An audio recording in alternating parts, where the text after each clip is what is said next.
আসসালামু আলাইকুম প্রিয় দর্শক, অন্য মঞ্চের আলাপ চাইতায় আপনাদের সকলকে আমন্ত্রণ জানাচ্ছি। আমি কি বিষয়টা নিয়ে কথা বলছি যে তিনটি দাবি বা তিনটি শর্ত ছিল। এই যে আমাদের গিয়েছিল খলিলুর রহমান ইন্ডিয়াতে গিয়েছিল, ইন্ডিয়াতে যাওয়ার পরে ওখানে আসলে তিনটা দাবি উঠেছিল, যার মধ্যে একটা দাবি ছিল বাংলাদেশের পক্ষ থেকে যেটা খলিলুর রহমান করেছিলেন, এবং দুইটা দাবি আবার ইন্ডিয়া পাল্টা করেছিল। সুতরাং সে তিনটা দাবি কি কি সেই বিষয়ে আপনাদেরকে বলছি, এবং এটা হচ্ছে যে এক্সক্লুসিভ একদম ভেতর থেকে, মানে সেই দিন সেখানে উপস্থিত খলিলুর রহমান এবং আপনার অজিত দোভাল, ওনারা যে মিটিংটা করেছে সেই মিটিংয়ে বাংলাদেশের পক্ষ থেকে শুধু খলিলুর রহমান না, খলিলুর রহমানের সাথে ছিলেন আরো তিনজন যারা ইন্টারপ্রেট করেছেন বিভিন্ন দুইজনই ইংলিশ জানেন, ইংলিশ খুব ভালোই জানেন দুজন। এরপরও কিছু কিছু হিন্দি ওয়ার্ড আছে যেগুলো তো খলিল সাহেব বোঝেন না, কিছু বাংলা কথা আছে যেটা তো আপনার অজিত দোভাল স্যার বোঝেন না, যার কারণে ওখানে ইন্টারপ্রেটার ছিল দুই পক্ষের তিনজন ছয়জন। তাদের একজনের কাছ থেকেই এই খবরটা জানছি। তবে সেই জিনিসটা কি কি শর্ত ছিল সেটা বলার আগে আপনাদের একটা কথা বলি। যেখানে সারা বাংলাদেশ ক্ষেপে আছে, ইন্ডিয়ার সাথে কোনো সম্পর্ক রাখবে না, ইন্ডিয়াকে দেখতে পারতেছে না, পাইলে তো ইন্ডিয়ারে পারলে মানে টুকরা টুকরা করে খেয়া ফেলাবো আমরা, এই অবস্থা। সেই জায়গায় হঠাৎ করে খলিল সাহেব কেন ইন্ডিয়াতে গেলেন, এটা যেমন আপনাদের মাথায় ঘুরতেছে। আরেকটা প্রশ্ন হয়তো আপনাদের মাথায় এখন হয়তো ঢুকে নাই, বা অনেকে চিন্তা করছেন, কিন্তু মানে ওই যে বলে না যে গলা পর্যন্ত আসছে ভাই মুখ দিয়ে বের হচ্ছে না, এরকম অবস্থা অনেকেরই আছে, যেটা আমারও গত 2-3 দিন যাবত আসলে আমি মানে ভাবতেছিলাম, কিন্তু ব্যাপারটা আমি পুরো বুঝে উঠতে পারছিলাম। এই যে আপনার একটা হয়েছে, মিটিং যেটা হয়েছে, এটা হচ্ছে নিরাপত্তা, মানে জঙ্গিবাদ এবং সামুদ্রিক নিরাপত্তার ঝুঁকি সম্পর্কে একটা আলোচনা। সেখানে যেমন ভারত আছে, নেপাল, ভুটান, এই ধরনের কিছু দেশ আছে, কিন্তু সে জায়গায় চায়না বা পাকিস্তান নেই। তাহলে যে জায়গায় চায়না এবং পাকিস্তান নেই সেখানে খলিল সাহেব হঠাৎ বাংলাদেশ যাওয়া, এটা একটা লাগে, মাথায় লাগে, বুঝতেছেন কিছু? এরপরে দেখেন, যেমন ইন্ডিয়া কোয়াডে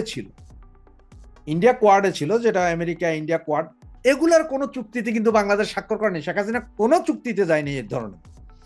হঠাৎ করে বাংলাদেশ কেন এখন, যেই জায়গায় ইন্ডিয়া হচ্ছে যে মহাসচিব, মানে ইন্ডিয়ার নেতৃত্বে গঠিত যে বাংলাদেশ, ইন্ডিয়া, তারপরে নেপাল, ভুটান, এই সেই, তারপরে সিসিলি, আরো কি কি আছে জানি, এরা সব মিলে একটা কমিটি হচ্ছে বা একটা আপনার করতে যাচ্ছে চুক্তি। সেই চুক্তিতে, যেই চুক্তিতে পাকিস্তানকে দাওয়াত দেওয়া হয় নাই, যেই চুক্তিতে চায়না এত বড় শক্তিশালী দেশ, সেইখানে চায়নাকে দাওয়াত দেওয়া হয় নাই, বাংলাদেশ গেল, বাংলাদেশ আবার এই চুক্তিতে কথা বলে আসলো, এই চুক্তিতেই আপনার সিগনেচার করে আসলো। এটা কেমন? বাতাস কি কিছু বোঝা যায় ভাইয়া? আমি আপনাদেরকে আজ থেকে 4 দিন আগে বলেছিলাম 15 দিনের সময় দিয়ে গেছে। অনেকেই আমার সেই ভিডিওর নিচে এসে গালাগালি করেছিল যে আমি বেশি বুঝি, এই হইছে সেই হইছে। তাদেরকে বলি, এই যে গতকাল থেকে যারা বলা শুরু করছে 7 দিনের সময়, কেমন বিষয়টা বোঝা যায়? গতকালকে আমি 15টা মাদ্রাসা 16টা মাদ্রাসার কথা বলেছিলাম যে গোয়েন্দা নজরদারিতে। অনেকেই বলছেন যে মাদ্রাসার নামগুলো আমি কেন দিলাম, ওই দিলাম সেই দিলাম। তো তাদের উদ্দেশ্যে বলি, ভাই যেইটুকু দেওয়ার মতো সেইটুকুই দিচ্ছি, যেটুকু দেওয়ার মতো না সেটুকু আপনারা পাচ্ছেন না। কারণ কোথায় কি আছে বা কোথায় কি হচ্ছে সবগুলো তো আপনাদের বলা হচ্ছে না, কিন্তু আপনাদের হিংস দিয়ে দেওয়া হচ্ছে যাতে আপনারা একটু সতর্ক থাকেন। আর যেগুলোর নাম বলা হয়েছে এমনও তো হইতে পারে সেগুলোর বিপরীতের অন্য কিছু করতেছে। এই হচ্ছে যে কাহিনী। সুতরাং এবার চিন্তা করেন, এই যে ইন্ডিয়া একটা সংস্থা করলো যেটা জঙ্গিবাদের উত্থান এবং সামুদ্রিক নিরাপত্তা, এই আর্মি, এটা একটা আর্মি বলা যায়, যে এটা একটা ওনারা একটা সংগঠনের মতো করেছে যে আমরা শক্তিশালী, সেই চুক্তিতে বাংলাদেশ স্বাক্ষর করে এসেছে। এরপরেও বলবেন যে কালে আওয়ামী লীগ ইন্ডিয়ার দালালি করে, ইন্ডিয়ার দালালি তো আপনারা সবচেয়ে বেশি করতেছেন। তো আসুন চলুন সেই 3টা শর্ত। শর্ত নাম্বার 1, বাংলাদেশের পক্ষ থেকে শর্ত নাম্বার 1 ছিল যেটা খলিলুর রহমান বলেছেন, তিনি সরাসরি ইন্ডিয়ার কাছে শেখ হাসিনা এবং স্বরাষ্ট্রমন্ত্রী আসাদুজ্জামান কামালকে ফেরত দেওয়ার জন্য একটা শর্ত জুড়ে দিয়েছিলেন মিটিং এর আগেই। আপনারা জানেন যে একদিন আগেই উনি পৌঁছে গিয়েছিলেন এবং ওনার জন্য ইন্ডিয়ার দিল্লিতে যেই 5 স্টার হোটেলের 3টা রুম ওনাদের জন্য বুক করেছিলেন, সেই সব রুমে ওনারা উঠেননি, ওনাদেরকে উঠানো হয়েছিল আমাদের দিল্লিতে অবস্থিত বাংলাদেশ দূতাবাসের আপনার অ্যাম্বাসেডার সাহেব নিজের বাসায়, এবং সেইখানে রেখেই উনি কাউকে কোথাও যেতে দেননি এই অবস্থায়। কিন্তু আরেকটা জিনিস, যে এই যে আমাদের খলিল সাহেব যাওয়ার আগে কিন্তু বাংলাদেশে অবস্থিত ইন্ডিয়ান দূতাবাসের অ্যাম্বাসেডারের সাথে কথা বলে গিয়েছিল, এবং ইন্ডিয়াতে যাওয়ার পরে আমাদের অ্যাম্বাসেডারের বাড়িতে উঠেছেন, অ্যাম্বাসেডার সাহেব কন্টিনিউ ওনার সাথে ছিলেন যাতে উনি কোথাও যেতে না পারেন। তো সেই জায়গায় দাবি ছিল যে হাসিনা এবং স্বরাষ্ট্রমন্ত্রীকে ফেরত দিতে হবে, এই দাবিটা করেছিলেন অজিত দোভালের কাছে। তখন নাকি অজিত দোভাল বলেছেন যে ঠিক আছে আমরা ফেরত দিব, কোনো সমস্যা নাই। সর্বপ্রথম আপনি বলেন যে শেখ হাসিনা এবং স্বরাষ্ট্রমন্ত্রী আসাদুজ্জামান কামাল ওনারা কি বর্ডার পার করে কোনোভাবে ঢুকে গিয়েছিলেন যেটা ইন্ডিয়ান গভর্নমেন্ট জানে না? বা এইটা কি ওনারা কি হঠাৎ করে এসে গেলেন যে এই, নাকি G2G মানে সরকার টু সরকার কথা হয়েছিল? যেদিন শেখ হাসিনা আসাদুজ্জামান খান কামাল তারা বাংলাদেশে ঢুকেছেন, সেদিন তো বাংলাদেশ থেকেই জাতীয় পতাকা দেওয়া হেলিকপ্টারে ওনাকে উঠানো হয়েছে, ওখান থেকে কুর্মিটোলা থেকে আবার সেনাবাহিনী, 3 বাহিনী, সেনাবাহিনী, নৌ বিমান বাহিনীর নিজস্ব বিমানে এবং 18 জন SSF কর্মকর্তা অধীনে রাষ্ট্রীয় সম্মানে ওনাকে এনে নামানো হয়েছিল। কোনটা আগে? এই দুইটার জবাব আপনি দিন, যদি দিতে পারেন সুন্দরভাবে, তাহলে আমরা শেখ হাসিনা এবং আসাদুজ্জামান খান কামালকে ফেরত দিব। এবং দ্বিতীয় যে কথাটা আপনার অজিত দোভাল বলেছেন যে অনেক হয়েছে, এবার আপনারা আওয়ামী লীগ সহ বাকি সব দলকে নিয়ে ইনক্লুসিভ নির্বাচন করান, আমাদের কোনো সমস্যা নাই। আপনার দেশে আপনি কি খাবেন, কি পরবেন, কাকে কি করবেন, আমাদের কোনো সমস্যা নাই। কিন্তু আমাদের সমস্যা যে সেটা হচ্ছে আমরা চাই আপনার দেশে জঙ্গি উৎপাত না হোক, সেখান থেকে কোনো কিছু আমাদের দেশে না আসুক। আপনার পাকিস্তানের সাথে কি আপনারা আবার মিলিত হবেন, পাকিস্তানি ফ্ল্যাগ লাগাবেন দেশের সব জায়গায়, আপনাদের গাড়িতে জাতীয় পতাকা না রাখা পাকিস্তানি পতাকা, সেটা আমাদের কোনো সমস্যা নেই। কিন্তু আপনার দেশ থেকে যদি একটুকু নিরাপত্তার হুমকি মনে করি, সেইখানেই আমরা আপনারে সেকেন্ড টাইম আর কোনো ওয়ার্নিং দেওয়া হবে। এবং সেই ওয়ার্নিংটার মধ্যে ওই যে আপনাদের বলেছিলাম গত 3 দিন আগে যে 15 দিনের সময় দিয়েছেন জঙ্গি উৎপাদন বন্ধ করতে হবে, এবং ওনারা বলছে ISS এর 77 জন সুশিক্ষিত কর্মকর্তা বাংলাদেশে আছে, বাংলাদেশের বিভিন্ন জায়গায় ওরা ক্যাম্প করে, সেসব ক্যাম্পের ভেতরে ওনারা প্রশিক্ষণ দিচ্ছে, জঙ্গি প্রশিক্ষণ, অস্ত্র শস্ত্র সবই দিচ্ছে। এগুলার ডাটা সহ পুরো দোসিয়ার বলে, বা আপনারা বলতে পারেন একটা ফাইল, 184 পাতার একটা ফাইল দিয়েছে, যেখানের মধ্যে 84টা স্পট ছবি, স্যাটেলাইট ছবি, ভেতরের ছবি, অস্ত্র প্রশিক্ষণের ছবি সবগুলো দিয়ে দিয়েছে, যে এগুলো আগে নির্মূল করেন, এরপরে আপনি আমাদের সাথে কথা বলতে আসেন।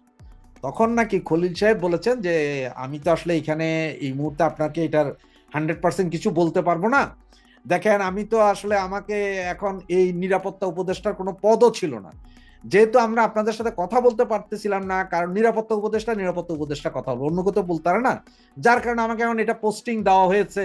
সুতরাং আমি সেই হিসাবে আপনার সাথে এসে কথা বলছি, বাংলাদেশে যাওয়ার পরে আমি ইউনূস সাহেবের সাথে কথা বলবো, যে ইউনূস সাহেবকে বলবো যে আপনাদের দাবিগুলো, এবং দেখি উনি কি বলে। তবে আমি আসলে আপনাকে গ্যারান্টি দিতে পারছি না উনি আপনাদের এই দাবিগুলা। তখন নাকি অজিত দোভাল আবার বলেন যে ওই যে মাইকের সামনে দাঁড়িয়ে রাস্তার হকারের মতো ওই যে শেখ হাসিনাকে ফেরত দিব, হেগে যাব, ওই সেই এগুলো বললেন না, কারণ হেগের সাথে আমাদের কোনো চুক্তি নাই, আর আপনাদের ICC যেই ট্রাইব্যুনাল, এইটার সাথে তো আমাদের কোনো দরকারই নেই, এটা আপনি কি করছেন না করছেন ফালতু ICC। হ্যাঁ, এখন যদি আপনাদের বাংলাদেশের সুপ্রিম কোর্ট, হাইকোর্ট থেকে একটা কথা ছিল, তাহলে হয়তো চিন্তা করার বিষয় ছিল। ICT স্পেশাল কোর্ট আমাদের কোনো ব্যাপার না, আপনারা কি করতেছেন তা আপনাদের ঘরে আপনারা কি করবেন। আর এইসব বিচার আচার যেখানে আপনার ওই বিবাদী পক্ষ নাই, কেউ নাই, সাক্ষী নাই, প্রমাণ নাই, আপনারা যা ইচ্ছা তা বললে আপনার বিচারটা কইরা দিলেন, তো ওইটাতে আমরা কর্ণপাতও করব না। আর শেখ হাসিনা, আসাদুজ্জামান খান কামাল এনাদেরকে ফেরত দিতে হইলে প্রথমে আপনার সরকারকে লিখিত জানাইতে হবে যে ওনারা যে এখানে আসছেন, ওনারা তো রাষ্ট্রীয় মর্যাদায় আসছেন, ওনার রাষ্ট্রীয় মর্যাদায় এসেছেন এবং এখনো রাষ্ট্রীয় মর্যাদায় আছেন। সুতরাং এসব ফাউল কথা বলে লাভ নাই, হেগে আপনারা যান, হেগের চুক্তি আমাদের সাথে নাই, এরকম কোনো চুক্তিতে আমরা নাই, সুতরাং কেউ কিছু করতে পারবে না। ওই যে স্লোডনের কথাটাই, রাশিয়া যে স্লোডনের ব্যাপারে বলেছিল যে তুমি আমেরিকার জাহান্নাম চাও, আমি তোমার স্লোডনরে ফেরত দিব না, স্লোডন আমার দেশ আছে, হ্যাডন থাকলে তুমি এসে তুলে নিয়ে আসো। তো সেই রকম এই হচ্ছে যে তিনটার মধ্যে চুক্তি বুঝছেন তো, তিনটা দাবি বুঝছেন। একটা দাবি বাংলাদেশের হাসিনা এবং স্বরাষ্ট্রমন্ত্রীকে ফেরত চাওয়া, এই দাবির পুঙ্গা মেরে দিয়েছেন অজিত দোভাল। এবং অজিত দোভালের দুইটা দাবি, একটা হচ্ছে যে আগে জানাইতে হবে সরকার টু সরকার, মানে গভর্নমেন্ট টু গভর্নমেন্টের মাধ্যমে কি শেখ হাসিনা এই দেশে এসেছিলেন নাকি, এটা বলতে গেলে তো বলতে হবে জি জি জি, না হলে তো বলবে যে ওই বিমান কি তোমাদের ছিল না হারামজাদারা। এই হচ্ছে যে একটা দাবি। দ্বিতীয় হচ্ছে যে মৌলবাদী, ওই এক ইন্ডিয়ার যে দুই দাবির মধ্যে একটা দাবি মধ্যে আবার দুইটা ভাগ। আর এটা মৌলবাদীদের উত্থান কিভাবে ঠেকাবা, তোমরা ঠেকাবা নাকি আমরা প্যারাট্রুপার নামাইয়া দিয়া ওখানে তোমাদেরকে ঠেকাই দিব, এই বিষয়টা ছিল। এবং সেকেন্ড দাবি যেটা ছিল যে আওয়ামী লীগ সহ সবাইকে নিয়ে ইনক্লুসিভ ইলেকশন করতে হবে, বংসং ইলেকশন করলে হবে না, টোটাল ইলেকশন করতে হবে। আওয়ামী লীগকে লেভেল প্লেইং ফিল্ড যদি না দাও, তাহলে তোমাদের ইলেকশন তোমরা করতে পারো কিনা বা কিভাবে করবা সেটা আমরা আমাদেরটা বুঝবো, তোমরা তোমাদেরটা বুঝো, এই বলে ওনার সাথে মিটিং হয়েছে। তারপরেও হয়তো মিটিং এর আরো কথা ছিল, যে মানে হয়তো পরের দিন যেখানে যে সভাটা হয়েছিল সেই সভার পরে আপনার ইয়ের সাথে বলার কথা ছিল, কার সাথে, আমাদের খলিল সাহেবের সাথে। কিন্তু খলিল সাহেব নাকি তড়িঘড়ি ফোন পে 3টা 5 মিনিটের ফ্লাইটে, দিল্লি টু ঢাকা 3টা 5 মিনিটের ফ্লাইটেই উনি ফেরত চলে আসতে বাধ্য হয়েছেন। কারণ এই মিটিংটা চলেছিল একটার পরে দিন লাঞ্চের কথা ছিল, তিনি সে লাঞ্চটাও করতে পারেননি। এবং আপনার ডাক্তার ইউনূস সাহেবের মাথা হয়তো খারাপ হয়েছে কেন জানেন, কারণ যে ডাক্তার ইউনূস সাহেব মনে করেছিলেন এই যে সভাটা হচ্ছিল সেখানে আমাদের খলিল সাহেব মুখ্য ভূমিকা পালন করবেন, কিন্তু উনি পারেননি। আবার এটার মহাসচিব হয়েছেন এইবার ইন্ডিয়া, সুতরাং 2 বছর পর পর মহাসচিব হবে, বাংলাদেশ কবে তারা জানেন না। তবে পাকিস্তান আর চায়নার পঙ্গা মারা, ওনাদের সাথে এত সম্পর্ক থাকার পরও, ওদের না ডাকার পরও খলিল সাহেব গিয়ে চুক্তি করে এসেছে। এবার তাহলে বুঝুন, জয় বাংলা, জয় বঙ্গবন্ধু। প্রিয় সুধী, প্রীতীয় শুভেচ্ছা নেবেন। আসলে বাংলাদেশের অনাচার, অত্যাচার, অজাচার দেখতে দেখতে আপনারা অনেকেই কিন্তু শিখ হয়ে গেছেন। এর পিছনের মূল কারণটা হচ্ছে আপনারা কিন্তু এরকম বাংলাদেশ চাননি। এই বাংলাদেশ গত 53 বছর 54 বছরে আমাদের বিভিন্ন রাজনীতিবিদদের, রাজনৈতিক নেতাদের, কর্মীদের অক্লান্ত পরিশ্রমে বাংলাদেশ দক্ষিণ পূর্ব এশিয়াতে অন্য যেই কোনো দেশের চাইতে সামাজিক, রাজনৈতিক, অর্থনৈতিক, ভৌত অবকাঠামো, সামাজিক অবকাঠামো, শিক্ষা, সংস্কৃতির বিকাশে অনেক অগ্রণী ভূমিকা পালন করেছে।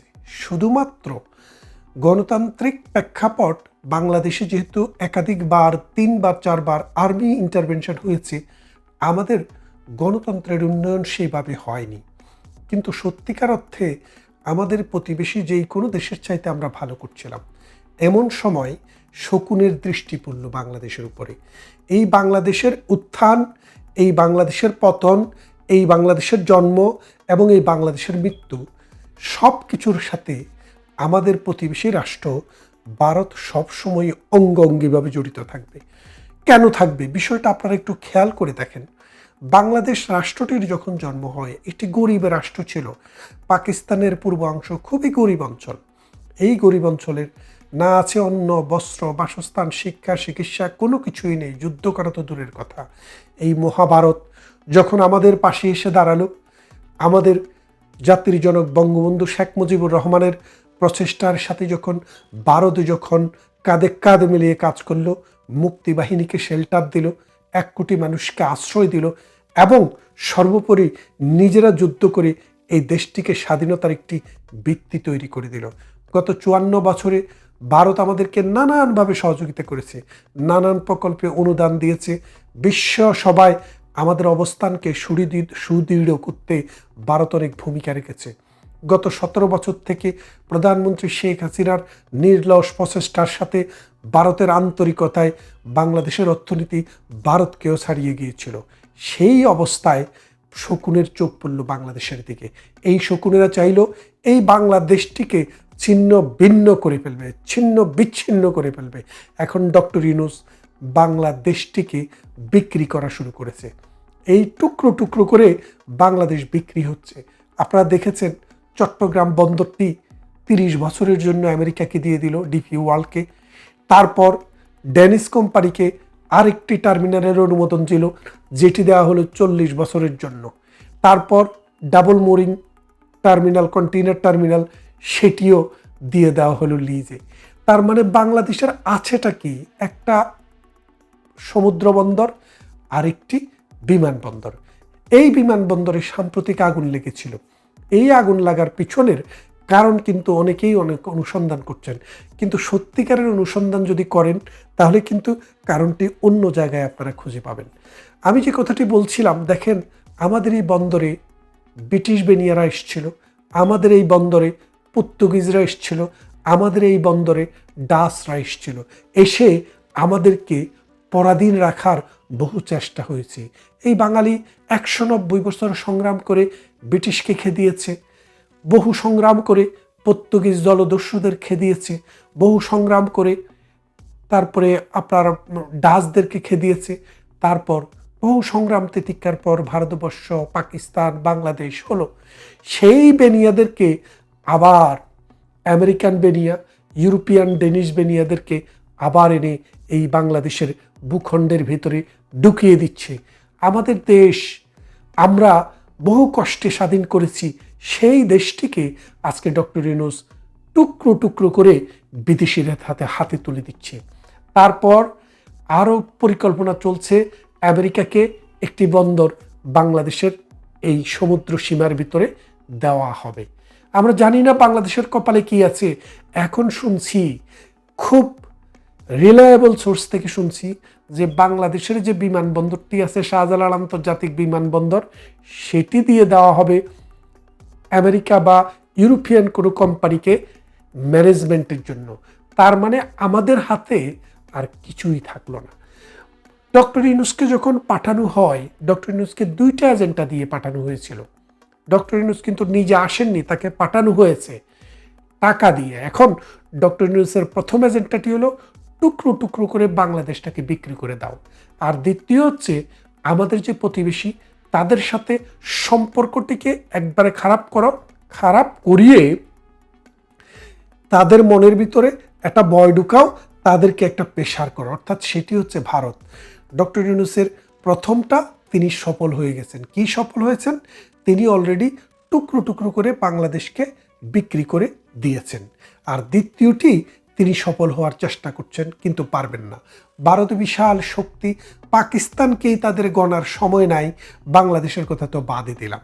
এখন এই ডক্টর ইউনূস এসে তার পালিত পুত্রদেরকে দিয়ে প্রথম ভারতকে থ্রেট দিল যে ভারতের 7টি যে অঙ্গরাজ্য তার কিছু অংশ বাংলাদেশের ভিতরে ঢুকিয়ে তিনি মানচিত্র বদলায় ফেলবেন। তারপর বললেন কি চায়নাতে গিয়ে যে ইন্ডিয়ার যে কয়টি কয়টি 7টি অঞ্চলকে তিনি ল্যান্ডলকড হিসাবে বললেন।